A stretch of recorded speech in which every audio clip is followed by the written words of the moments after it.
Hello guys, कैसे हैं आप सब। आशा करता हूँ कि अच्छे ही होंगे। आप सभी का दिल से बहुत बहुत धन्यवाद वीडियो को देखने के लिए, चैनल पर आने के लिए। इसी तरह से आप मुझसे जुड़े रहें ताकि मैं आपकी जो इकोनॉमिक्स की प्रॉब्लम है वो बहुत जल्दी दूर कर दूं और आपको इकोनॉमिक्स जैसे सब्जेक्ट बहुत अच्छे से समझ में आने लगे। तो आइए हम शुरू करते हैं अपना आज का topic, central problems of an economy. एक इकोनॉमी की देखो सेंट्रल प्रॉब्लम्स क्या हैं। एक इकोनॉमी की सेंट्रल प्रॉब्लम्स मीन्स इकोनॉमी कैसे आपकी ज़रूरतों को पूरा करे। तो इकोनॉमी की सबसे बड़ी तीन प्रॉब्लम्स होती हैं: what to produce, how to produce and home to produce. What to produce मतलब क्या प्रोडक्शन किया जाए, कैसे किया जाए और किसके लिए किया जाए। नीड क्या है, ज़रूरत। देखो जब ज़रूरत होती है तभी उस चीज़ को उत्पन्न किया जाता है ना, प्रोड्यूस किया जाता है। और फिर उसके साधन खोजे जाते हैं कि कैसे प्रोड्यूस किया जाए और whom किसके लिए प्रोड्यूस किया जाए। तो whom में तो हमेशा आएगा आपका क्या, customer. Produce, how to produce में हमेशा आपकी आएगी टेक्नोलॉजी, टेक्नोलॉजी। और व्हाट टू प्रोड्यूस में आपका हमेशा आएगा गुड्स, कि क्या हम प्रोड्यूस करें। तो चलिए हम पढ़ लेते हैं कि किस तरह से हम प्रोड्यूस करते हैं ये चीज़। So central problems of an economy: production, distribution and disposition of goods and services. Disposition मतलब लोगों तक पहुंचाया जाए गुड्स और सर्विसेज को। बेसिक इकोनॉमिक एक्टिविटी है लाइफ की।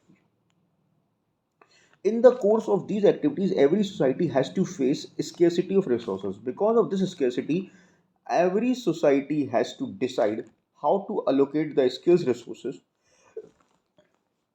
in following three ways: what to produce, how to produce, and whom to produce.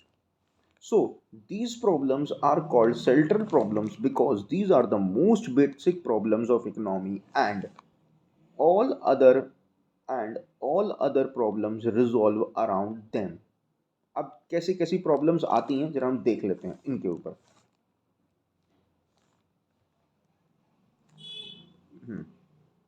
One second now see, allocation of resources. हम कैसे लोकेट, कैसे मतलब रिसोर्सेस को अलोकेट करें, कैसे लोगों तक पहुंचाएं।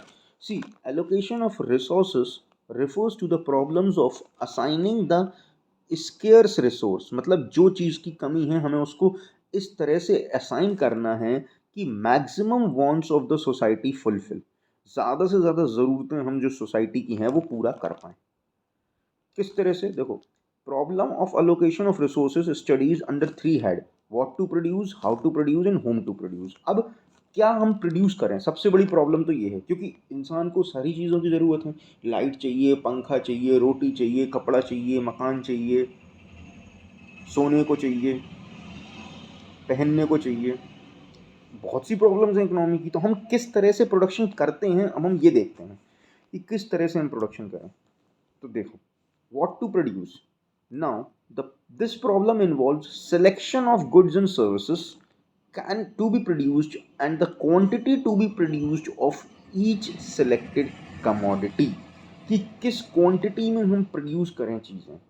अगर हमें ये पता चल जाए कि चलो हमें ये गुड्स और सर्विसेज प्रोवाइड करानी है, सपोज करो वीट, कि हमें वीट का प्रोडक्शन करना है, तो लेकिन किस क्वांटिटी में करना है हमें वो भी तो समझना पड़ेगा। हम ऐसा तो नहीं है कि हम पूरा का पूरा प्रोडक्शन वीट का ही करेंगे, हमें और भी चीज़ें देखनी है।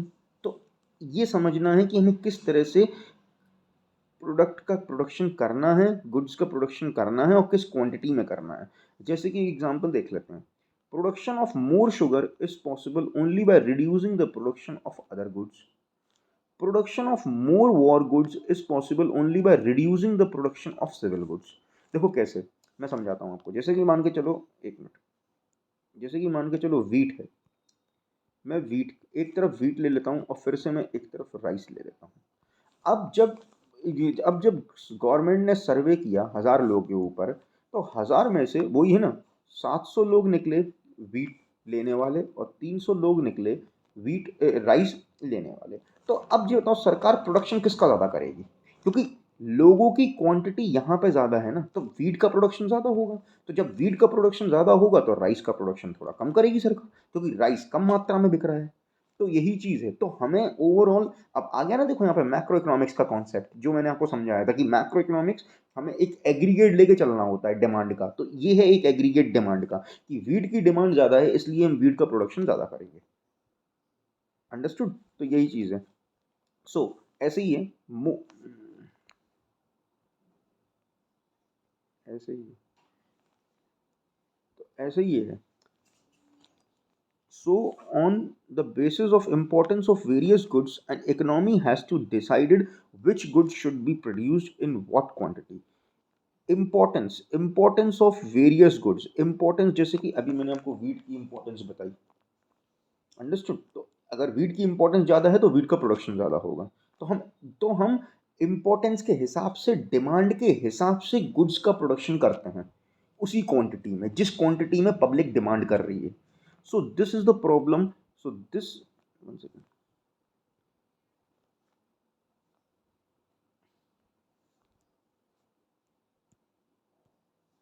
So this is the problem of allocation of resources among different goods. अब देखो, what possible commodity to produce, जैसे कि अगर हम कंज्यूमर गुड्स की बात करें तो हमें राइस चाहिए, वीट चाहिए, क्लोथ्स चाहिए, रोटी कपड़ा मकान। कैपिटल गुड्स की बात करें, मशीनरी और इक्विपमेंट।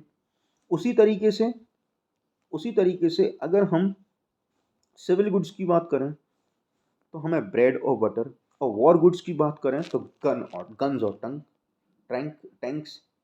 तो अब how to produce these goods, अब इन गुड्स को हम प्रोडक्शन करेंगे कैसे हो, इन गुड्स का हम प्रोडक्शन कैसे करेंगे। तो देखो, इन गुड्स का हम प्रोडक्शन कैसे करेंगे। सी, after deciding the goods to be produced, economy has to decide the quantity of each commodity that is selected. It means it involved a decision regarding the quantity to produce of consumer and capital goods, civil and war goods and so on. तो देखो, consumer और capital goods, civil और war goods की जो जो हमें produce करना है, ये चीज़ डिपेंड होती है, मैंने आपको पहले बताया है, ये चीज़ डिपेंड होगी डिमांड पे और उस गुड्स की इम्पोर्टेंस पे, कि कितनी डिमांड है कस्टमर की उस गुड को लेके और कितना गुड इम्पोर्टेंट है इकोनॉमी के लिए। तो इन्हीं दोनों के बेसिस पर हम प्रोडक्शन करते हैं चीज़ों का। अब हाउ टू प्रोड्यूस, कैसे प्रोड्यूस करेंगे हम ये चीज़ें। तो ये चीज़ें हम कैसे प्रोड्यूस करेंगे, इसके लिए हमें एक टेक्निक चाहिए होगी। तो टेक्निक चाहिए होगी प्रोडक्शन करने के लिए गुड्स और सर्विसेज का। दो तरह की टेक्निक्स होती हैं, एक होती है लेबर इंटेंसिव टेक्निक, एक होती है capital intensive technique. Labour intensive से आप अपने आप समझ रहे होगे, लेबर इंटेंसिव मतलब लेबर को यूज करना इन फॉर्म ऑफ मशीन, क्योंकि लेबर को यूज करोगे तो कैपिटल कम लगेगी। और कैपिटल इंटेंसिव टेक्निक होती है कि हमें मशीन्स का यूज करना है, लेबर का यूज नहीं करना। अंडरस्टूड? एक एग्जाम्पल है, ये देख लेते हैं। Textiles can be produced either with a lot of labour and a little capital और with less labour and more capital. Availability of factors and their relative prices help in determining the techniques to be used. वही चीज़ है ना, सारी की सारी चीज़ें किसके ऊपर आके रुक गई, पैसे के ऊपर, कैपिटल के ऊपर आके, कि हम टेक्सटाइल का प्रोडक्शन अगर हमें करना है तो हम क्या कर सकते हैं, या तो हम लेबर ज़्यादा लगा लें, उसमें कैपिटल कम लगेगी, क्योंकि लेबर को क्या होता है, हमें एडवांस में तो पैसा देना नहीं है, महीने के एंड में पैसा देना है। तो जैसा प्रोडक्शन होगा, जैसा हमारा डिस्ट्रीब्यूशन होगा, जैसा हमारे पास अर्निंग होगी, उस हिसाब से हम लेबर को पैसा देंगे। लेकिन एक अगर आपको बड़े इस लेवल पे करना है बिजनेस, तो उसके लिए आपको मशीन चाहिए। तो सबसे पहले ही आपको समझ लो 50 लाख की इन्वेस्टमेंट चाहिए, अगर मशीन चाहिए तो। चाहिए कि नहीं चाहिए? तो इसलिए लेबर इंटेंसिव टेक्निक जो होती है वो स्मॉल ऑर्गेनाइजेशंस के लिए होती है, और कैपिटल इंटेंसिव टेक्निक जो होती है वो बिग ऑर्गेनाइजेशंस के लिए होती है, ताकि हम जो है उसी हिसाब से अपना जो प्रोडक्शन है उसको स्केल अप कर पाएँ। अंडरस्टूड? तो दो तरह की टेक्निक्स होती हैं इसमें। अब पढ़ लेते हैं और क्या दिया हुआ है इन टेक्निक्स के ऊपर। ठीक है, अब पढ़ लेते हैं ये कि selection of technique is made to view the objective of raising the standards of the living of people and to provide employment to everyone. देखो, मैंने वही चीज़ बोली थी ना अभी, जो सिलेक्शन होगा टेक्निक का वो आपके ऑब्जेक्टिव के ऊपर डिपेंड होगा। ऑब्जेक्टिव वही हो गया, स्मॉल या फिर बड़ा। और अगर आप स्मॉल ऑब्जेक्टिव पे हो तो आप एम्प्लॉयमेंट भी देखोगे लोगों की, एम्प्लॉयमेंट के बारे में, प्रोवाइड एम्प्लॉयमेंट। जैसे कि in India labor intensive technique is preferred due to abundance of labor, whereas countries like USA, England, capital incentive technique preferred due to shortage of labor and abundance of capital। देखो India में क्या है, India अभी developing country है, तो India में हर इंसान अभी इतना सक्षम नहीं है कि वो अपने बल पे बहुत सी चीज़ें कर पाए। ज़्यादातर हमारा जो इंडिया में जो ज़्यादातर हमारी क्या है, पॉवर्टी ज़्यादा है, तो पॉवर्टी ज़्यादा है अभी, तो क्या है, जो लेबर वर्क का इंसान है वो ज़्यादा है, तो उसको उसका भी भला हो, उसको भी एम्प्लॉयमेंट मिले, इसलिए हम यहाँ पे लेबर इंटेंसिव टेक्नोलॉजी का ज़्यादा यूज़ करते हैं। और और जो जो डेवलप्ड देश हैं उनके पास क्या है, डेवलप्ड हैं वो पहले से ही, तो उनके पास क्या है, कैपिटल ज़्यादा है, लेकिन वहाँ पे लेबर आसानी से मिलती नहीं है, क्योंकि हर इंसान इंडिपेंडेंट है। ज़्यादातर ज़्यादातर इंसान वहाँ पे इंडिपेंडेंट है, डिपेंड, तो इसलिए तो वहाँ पे क्या है, हम बड़ी बड़ी मशीन्स का, प्लांट का, बिल्डिंग का यूज़ करते हैं चीज़ों का प्रोडक्शन करने के लिए। लेकिन यहाँ पे जहाँ जो प्रोडक्शन होता है, वो ज़्यादातर जो प्रोडक्शन होता है वो लेबर की मदद से किया जाता है, लेबर इंटेंसिव टेक्नोलॉजी की मदद से किया जाता है। अंडरस्टूड? हाँ, तो अब हम आते हैं इस पर। अब किसके लिए चीज़ें प्रोड्यूस करी जाएं, whom to produce।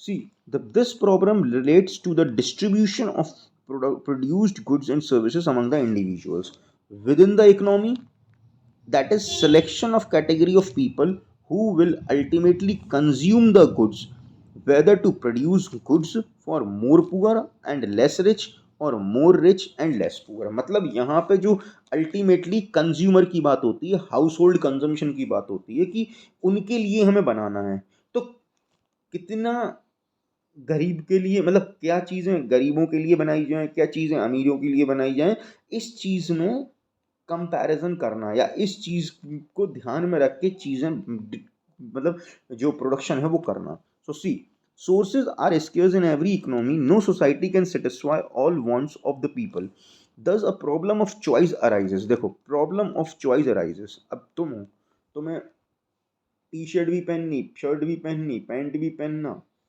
गोलगप्पे भी खाने, आइसक्रीम भी खानी, तो अब हर चीज़ का तो एक एक क्वांटिटी, हर चीज़ का जो प्रोडक्शन होगा वो एक क्वांटिटी में होगा ना।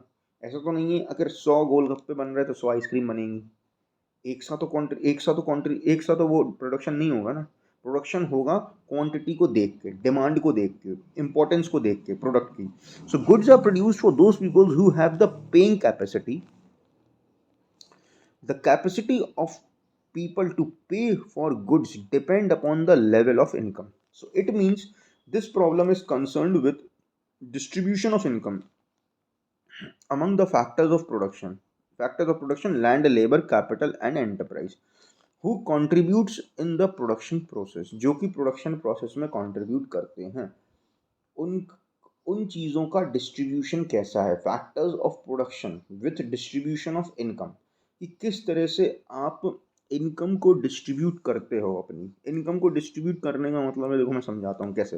जैसे कि मान के चलो आपको, एक मिनट, जैसे कि मान के चलो आपको 1000 क्लोथ्स बनाने हैं, 1000 क्लोथ्स बनाने हैं, तो अब आप 1000 क्लोथ्स बनाने के लिए क्या करोगे।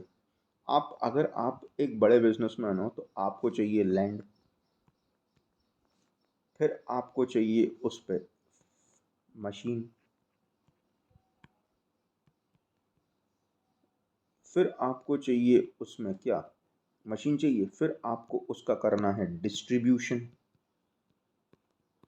करना है कि नहीं करना। तो जब आप 1000 कपड़े के लिए आप एक लैंड ले रहे हो, उस पे सॉरी उस पे आप फैक्ट्री लगा रहे हो, अपनी फैक्ट्री में आप मशीन लगा रहे हो, फिर आप डिस्ट्रीब्यूशन में आप पैसा इन्वेस्ट कर रहे हो, तो ये सारे आपके क्या हैं, ये सारे आपके फैक्टर्स ऑफ प्रोडक्शन हैं कि नहीं है। One second, factors of production हैं कि नहीं है ये सारे। तो जब फैक्टर्स ऑफ प्रोडक्शन जितने ज़्यादा होंगे, आपका वो क्लॉथ भी तो इतना ज़्यादा, उतना महंगा पड़ेगा कि नहीं पड़ेगा।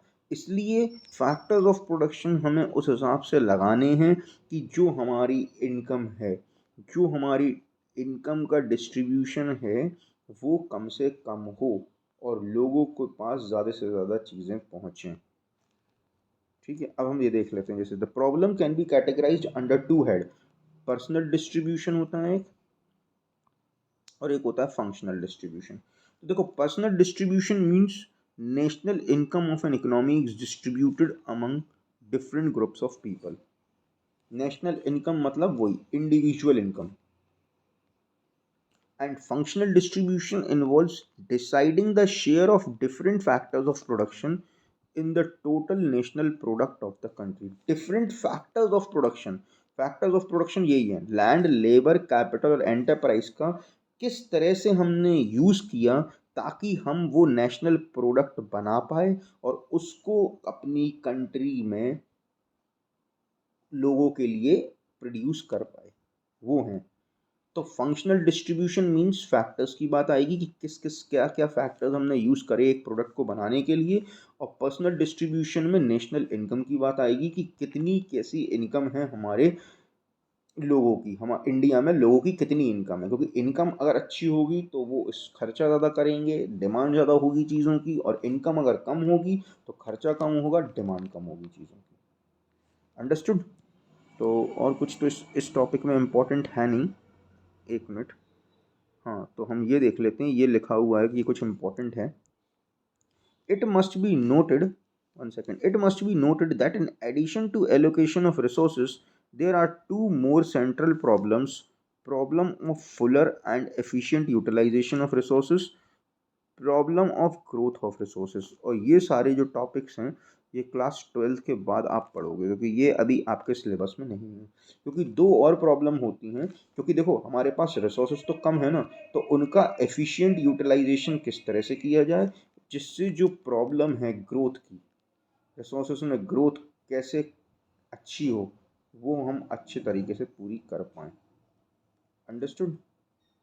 तो आशा करता हूँ आपको समझ में आया होगा कि हम what to produce, how to produce और होम टू प्रोड्यूस का कॉन्सेप्ट पूरा किस तरह से प्रोडक्शन होता है, क्या डिमांड होती है, किस तरह से इम्पोर्टेंस और डिमांड को देख के हम प्रोड्यूस करते हैं चीज़ें, टेक्निक्स क्या होती हैं प्रोडक्शन की, और फिर हम किसके लिए चीज़ें प्रोड्यूस करते हैं।